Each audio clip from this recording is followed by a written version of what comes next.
Assalamualaikum warahmatullahi wabarakatuh. My name is Muhammad Syakib bin Hisham. My ID number is 2317731. So today, let's explore two essential ways to practice hikmah or wisdom in our daily life, which is gaining knowledge and good character, akhlak. So for the first point, which is gaining knowledge, true wisdom begins with seeking knowledge, but not just any knowledge. It's about we understanding the Quran and Sunnah deeply, not merely memorizing them. We should strive to learn from trusted scholars, those who don't just teach but embody wisdom in their actions. Take time to reflect on what you learn. Ask yourself, how can this help me grow to closer to Allah? Knowledge isn't power until it transforms your behavior and your heart. Okay, so my name is Zulfami bin Zulkifli, and today let's focus on something that sounds simple but is actually very powerful, which is practicing patience and self-control. In life, we all face moments that test our emotions. Someone says something rude, plans don't go our way, we feel rushed, angry, or disappointed.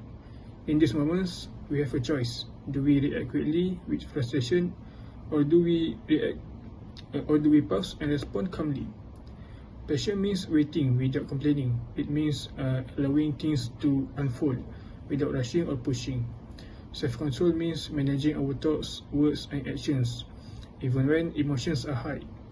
Why is this important? Because reacting too quickly often leads to regret. We might say something we don't mean. We might act in a way that hurts others or ourselves. But when we slow down, take a breath, and just to stay calm, we are in control, not our emotions. Practicing patience doesn't mean ignoring problems. It means facing them with clear mind. Self-control doesn't mean hiding your feelings. It means expressing them in a respectful, thoughtful way. This takes practice. You won't always get it right. But every time you pause before speaking or take a deep breath before acting, you are strengthening your self-control. And over time, it becomes a habit. People who are patient and calm are often more respected. They build stronger relationships, they solve problems more peacefully, and they feel better inside because they are not constantly reacting with stress or anger. But remember this, you don't have to respond right away. You don't have to let emotion control you. You can pause, think, and choose a better way. That's a real strength. That's self-control. So I will explaining about the balancing of justice and mercy in hikmah of practice hikmah in daily life. So balancing justice and mercy can teach us to be wise and give understanding to our action and decision.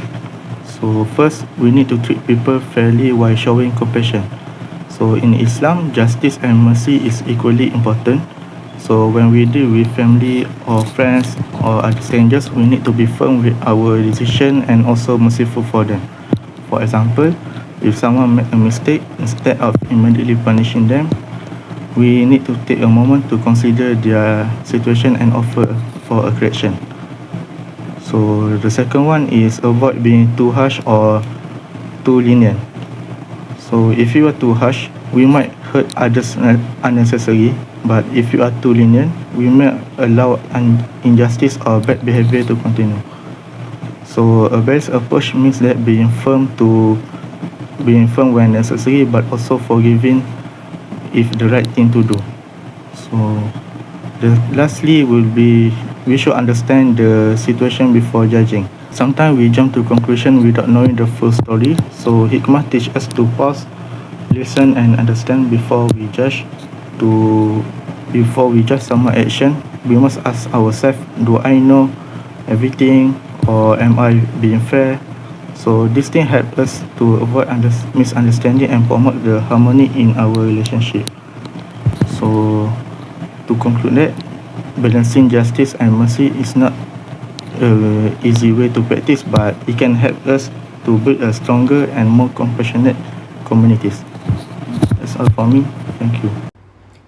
Next, for the fourth point, which is good character and manners, which is akhlak.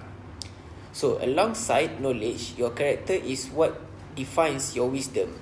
Practice humility, respect, and empathy in your interactions.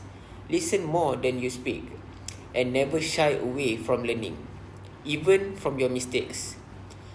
A person of hikmah knows that kindness is not weakness, and that silence can often be more powerful than words. Let your manners reflect the beauty of your faith.